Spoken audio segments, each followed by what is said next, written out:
So, hello everyone. We're back here for another Chamber podcast. And today we have our chairman, Tanya Keller. Hi, Tanya. Hi. Wave at everybody. And we have Lexie Garrett, who is our incoming chair. So Lexie knew to wave already. So today we're just going to talk about some of the things the chamber's doing, and talk about the chamber and what we do, and hopefully some of you who aren't involved to get you involved. So Tanya, you've been chairman for what, 8 months? Yep. And so don't share everybody how much of a load the chamber CEO is to operate with, but talk about your experience in the 8 months, or maybe your other experience on the board. Um, what has been surprising? What has been kind of fun? What's been a major downer? Yeah. Okay. Not too many downers actually, so that's good. Well, I guess let me start. Well, I'm still employed, You're- so we know not too many downers because this chamber CEO being employed. So Yeah, so I'll actually like go back 4 years probably, right? Whenever I first came onto the board at the chamber, and pretty green back then, probably not fully understanding what the role in the chamber was. And probably, after your first year you're just learning a lot, and the second year, you start um, having some real passions with the needs that the chamber is fulfilling in our community, in our business community in particular. And um, and so it's led me into this role that I never expected to be chair at the chamber. But um, I think it was surprising to me the amount of advocacy that the chamber does on the business community's behalf. Um, I just never knew that organization, one organization seemingly so small in manpower, um, but with this huge uh, organization of businesses and membership that we have around us, not only locally in the Laramie County community, but across the state as well.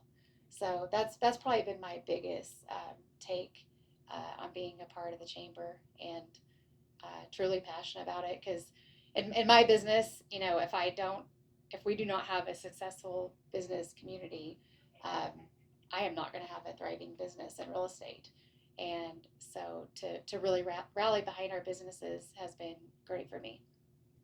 yeah, so Lexi, you're the incoming chair, so hopefully Tanya's warned you about all this.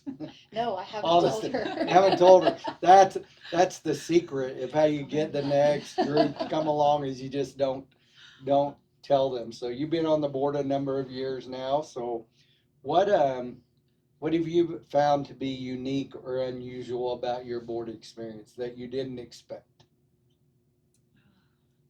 I think that I would definitely echo what Tanya said. The first year you're just kind of listening and trying to kind of see what kind of involvement that you at least want to move towards, and then after your feet get a little bit wet, you kind of figure out where you want to be.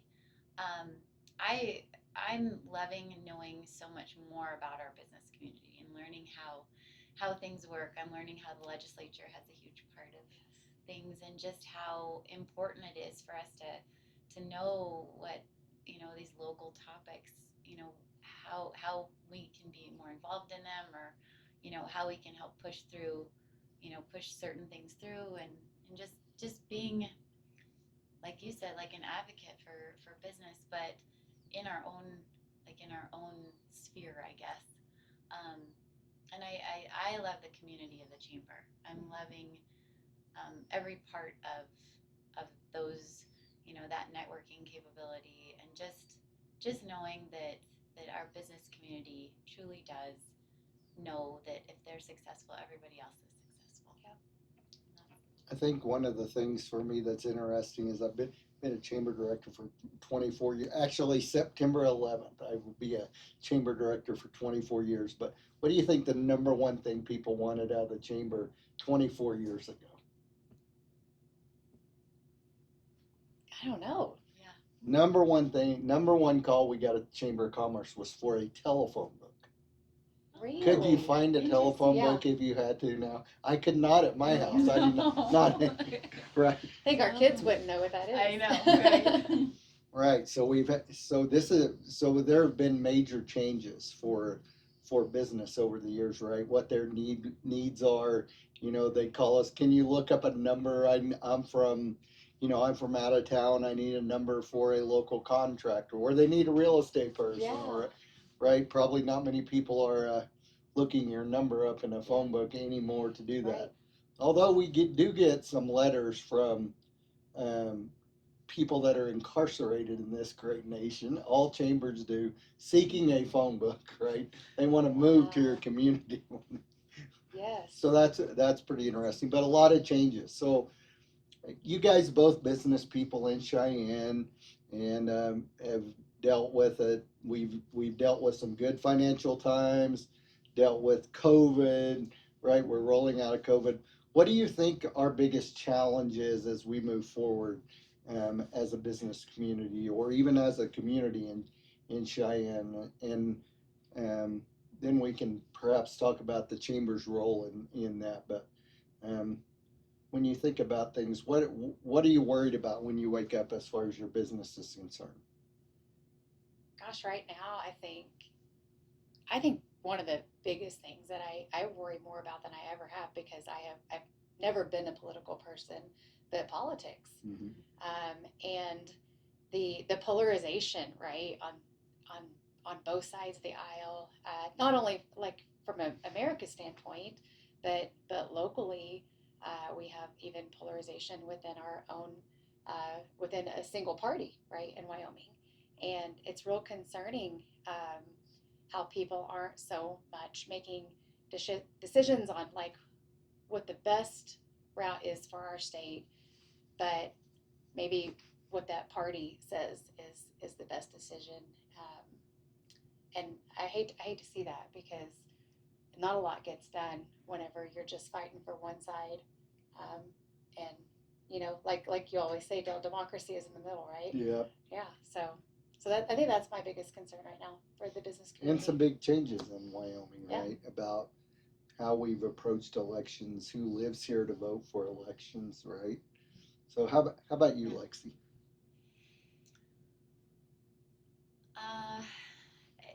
I would say that does scare me. I think that business changes over the course of like everyone's involvement of business. You grow, you learn, you change, and you always look at what's coming next, and how you can be part of what's next. And I think that as we look to our future coming up, we hope that we can, encourage our youth and the educational system to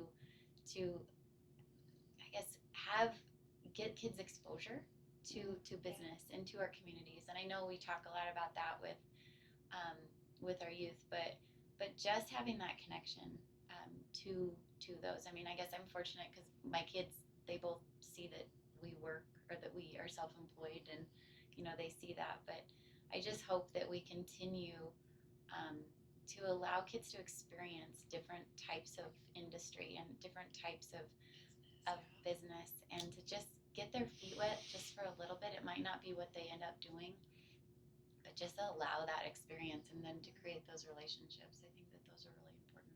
Yeah.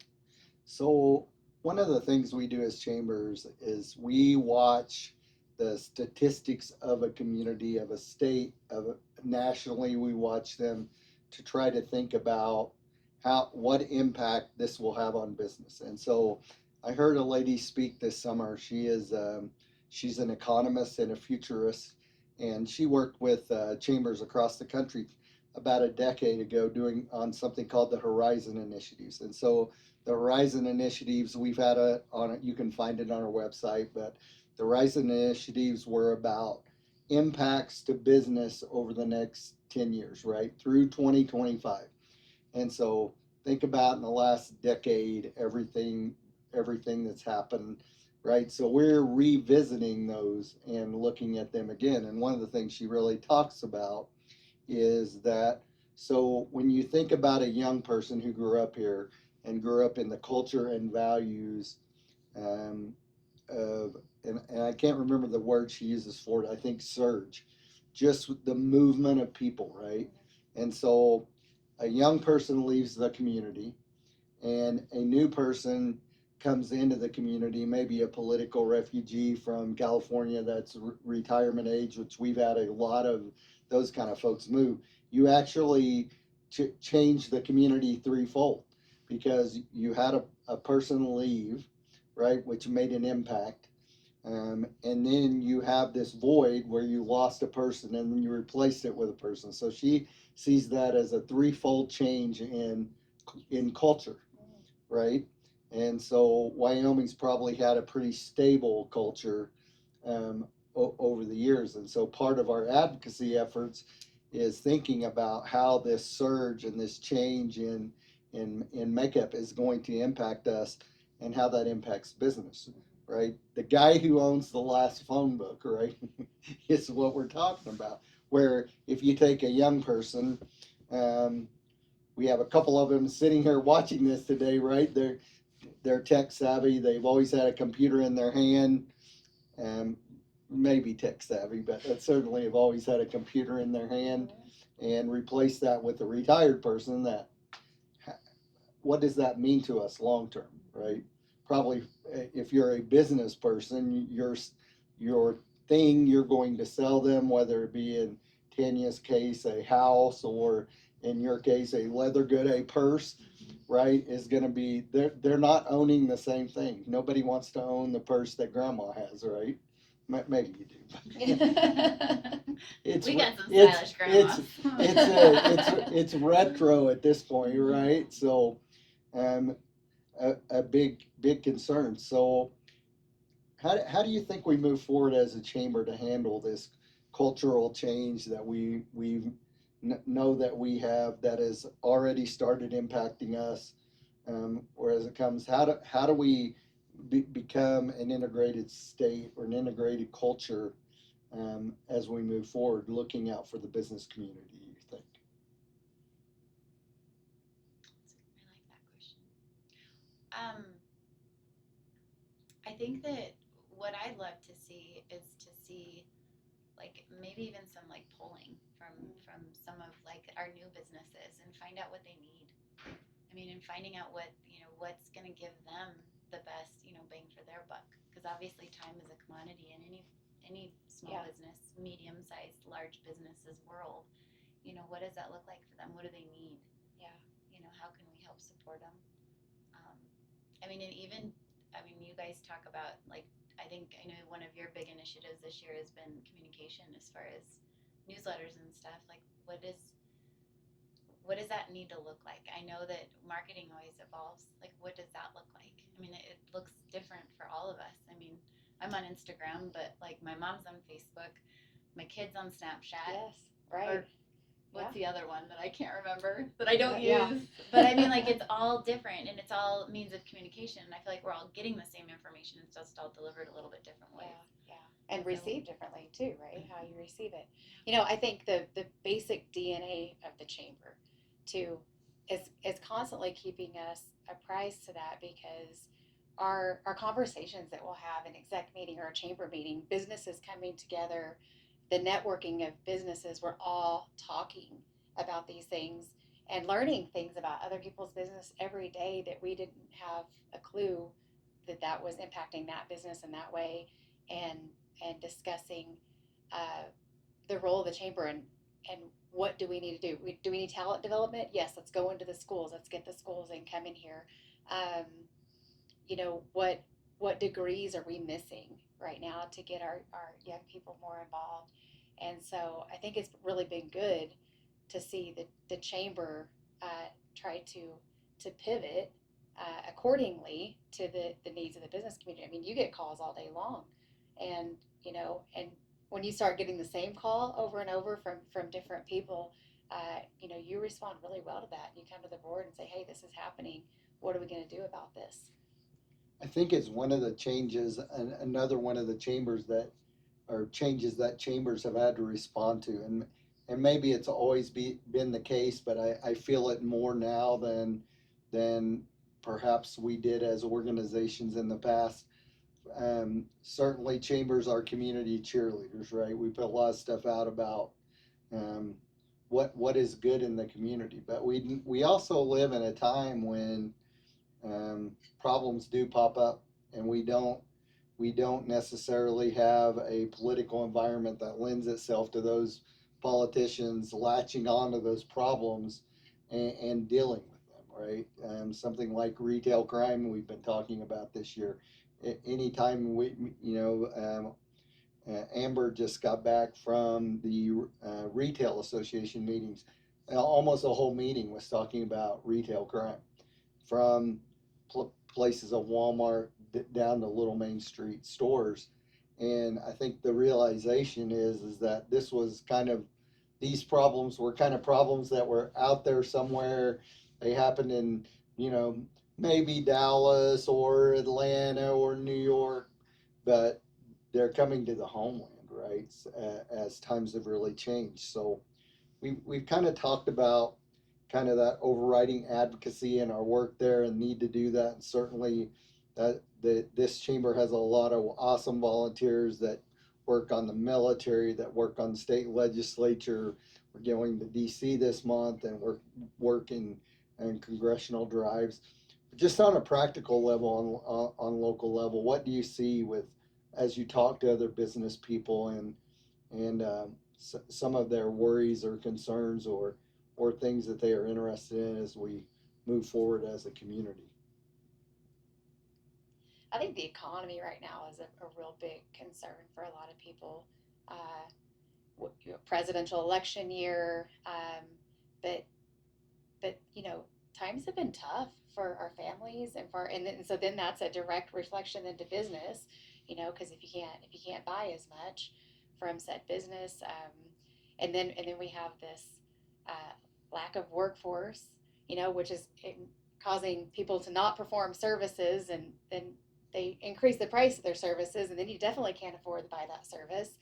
And so we're seeing a lot of this cyclical concern, I think, happening in our economy. So I would say economy right now is a big concern that I see really happening out in the business community. Right. No, I would agree. And coming off of, the summertime and, the travelers and that kind of stuff, it was a little bit of a different year. Mm-hmm. Yeah. And so I know that that's on the forefront of everybody's. I do worry that we've forgotten to hope a little bit, hope for the future and hope for the best. And that's where I think, as any small business, big business, that's it. We have to hope for the future. A wing and a prayer. Yeah, that's it. But that's it. Yeah. I mean, I feel like we all did the same dance during COVID. I mean, like, none of us knew what was going to happen, but for some things it worked out really well. Some things it didn't, but we learned a lot during that whole situation. And I mean, I'm hoping with the political environment that we're surrounded by, I'm hoping we're learning. I'm hoping that we're trying to figure out what is next and what will survive in the future and what should and what shouldn't. Yeah. And for us, we're looking at the positives, partly because, the beginning of our year wasn't very positive, and so we're hoping for it to look up a little bit. Yeah. And that's all we need. One of the things in Cheyenne, we are fortunate that our economy seems to be stronger than a lot of the rest of the country. So that's fortunate for us, but we won't be immune to that forever, right? And we haven't been immune to some of those basic, I would call them dinner table issues, that certainly in a community that has a lot of entrepreneurs and a lot of small business people, and 90% of our members here are small business, that they have certainly felt the pain of some of that. Here's the good news in that, is that always, or not necessarily always, but historically, in presidential election years, everybody gets nervous before a presidential election. And then, no matter what happens in the election, people feel better afterwards, just like because the sun came up the day Yeah. after. So I'm hopeful for that too, right? We just had just had primary election in Cheyenne. We have some people that are very distressed, some people that are overjoyed. The truth is somewhere in the middle, right? And our goal as the chamber is just make sure that the policy result of that, um, because while we want to be hopeful, we can't live on hope alone, Yeah. right? But it's important for people to have a positive uh, view of the future, and so the chamber always wants to be involved in doing that. So um, let's just talk about community for a minute. So Lexie, you grew up here in Cheyenne. Mhm. Tanya, you moved here to Cheyenne. Why do you like Cheyenne? Why did you stay, or why did you come here and then decide to stay? What what drove that decision for you? What can you say about Cheyenne? This is why I like this community. This is why I have roots here. Yeah, you go first. Right. Well, I was my folks moved here when I was 4, so So you I didn't have a choice. no didn't have a choice, but loved living here. Could not wait to get out. Went to Arizona for school, and then from there got married and moved to Chicago. Loved the big city, loved the energy there. As soon as we had our first child, Jack, we decided that we wanted to be home. We wanted to be surrounded by our family and our community, and that's when we decided to move back. Is your husband from here too? He is. Okay. So that's but he also went away to school too. So I think for us it was really important for us to get that taste of what it was like to be out because we needed it and realize how much amazingness is contained in this beautiful windy space. Yes, yeah. Truthfully, and just how special it is. And our community is phenomenal. It really is. It gets behind you, and no matter what, I think I'll never forget just like my grandparents and like their outlook on just politics and all the things you don't talk about, politics, religion, all of the things. But I loved it because they loved the people, no matter what party they were from, no matter what religion, no matter any of that stuff. Like it didn't matter. They loved their people, and they were always so good to their community and supported them no matter what. And that's what I think I've loved about being here. Do we like to travel? Yes, absolutely. And do we love raising our children here? Absolutely. But is this good home base? I had a friend in Georgia, and his way he was going to grow his community. They started a whole campaign around this. Is that they were going to make every. I mean, they did it tongue in cheek, right? But every kid is leaving this community, and they saw that as a good thing, because the kid would go out and realize, man, there's a lot about home that I should really like that I took for granted, and I could not see it. And if I would have stayed there, I would have just griped. But having left and see what's out in the world, then they came back and they appreciate it. How about for you, Tanya, as someone who moved here? Yeah. So I was from Oklahoma originally, and my husband and I Go both, Sooners. yes, go Sooners. Unless you're a And, Cowboys fan.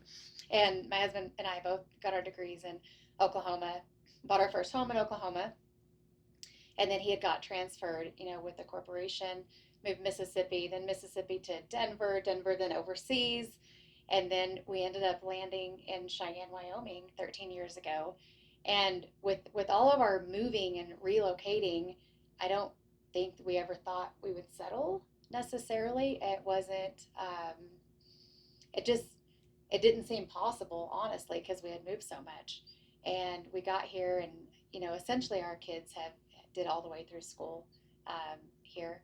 And, I think it took us probably about 2 years to really get settled here, because I think anytime you're new here, everybody suspects, well, you're going to leave. You're going to do your first winter, your second winter, and you're going to be gone. And so they don't want to get too close to you because they fear you're going to leave. And so that's why I always say it took us about 2 years to really get kind of networked in here. And then when we did, I mean, the friendships that we have made, the values that are in this city and in this state, are so much the home values I was raised in. on a farm in Oklahoma. And I'm not going anywhere. I'm a lifer here now, and I love this community. So when you mentioned something that's really interesting. So the the whole center of the country has gone through a pretty major kind of a shift over the last couple of decades, and that shift is that you probably growing up in a small town in Oklahoma or even growing up in Cheyenne, that you had somebody in school, somebody around you that was involved in agriculture in a more rural society, right? Where and you saw the same people at church and you saw the same people in clubs that your mom was in, whatever. And that's one thing that's really changed about the world. We are a lot more mobile. Um, that rural tide of communities doesn't really exist hardly anywhere in the world.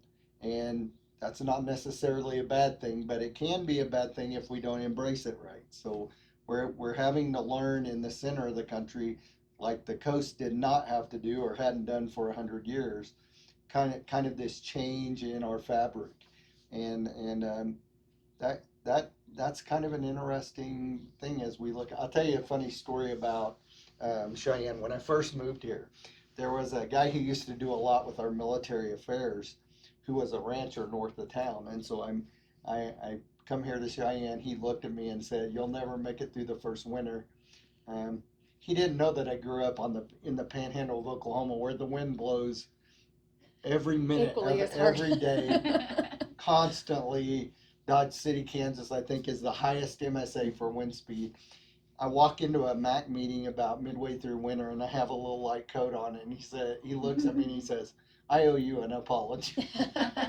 So it's very funny. Really, really neat guy. A lot of neat people around this community. Um, well, I won't keep you long. We just want to talk about the chamber a little bit in these podcasts. Leave a final thought for our folks out there that watch this about the Chamber of Commerce or about Cheyenne. Oh gosh, I It would. doesn't have to be Yeah. Thomas Jefferson-esque, right? It can be. I think just being involved in your community makes you so much more aware of what the needs are in the community. Um, I divide my time up, kind of equally, like serving, like with the Chamber of Commerce, but also, helping like our nonprofits in our community as well. And I think it just gives you a well-rounded balance of of the people we serve across the community, everyone in our community.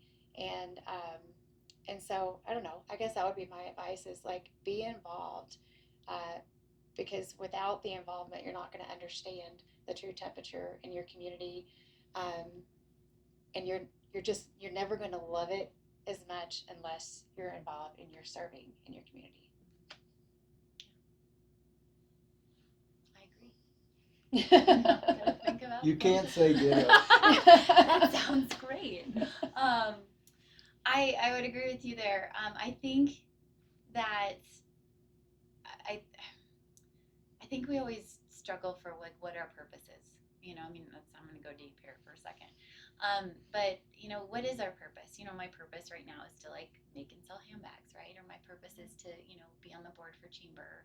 And I think as far as being in these really important roles, I think our purpose is to listen to people and to figure out what they need, and to maybe even just connect them with those people that they might benefit from. Or I think the chamber's really good at that as far as the community. I think that it's like, oh, well, so and so, can help you with so and so, or oh, have you reached out to so and so? And that's what I think I love most about the chamber is the networking, and just knowing that they're willing to help. I got calls during COVID from our chamber members, and just, are you okay? Yeah. I thought that was the coolest thing ever.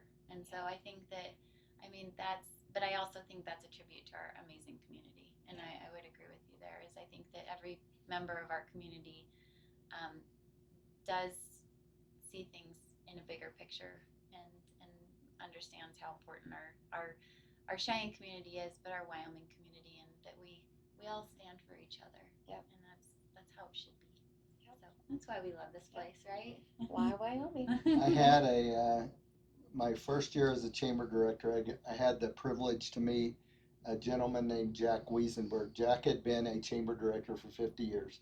And he always said about chambers and organizations like us, he say, the day after every organization in your community is gone, there will be a group of people from your community that gather at a coffee shop, a library, whatever, talking about how to get together to solve problems. And I always try to keep that in mind that at our core, the chamber is no more and no less than a place where people come together to try to deal with the problems that the world throws at it, no matter what those might be, and try to better a community.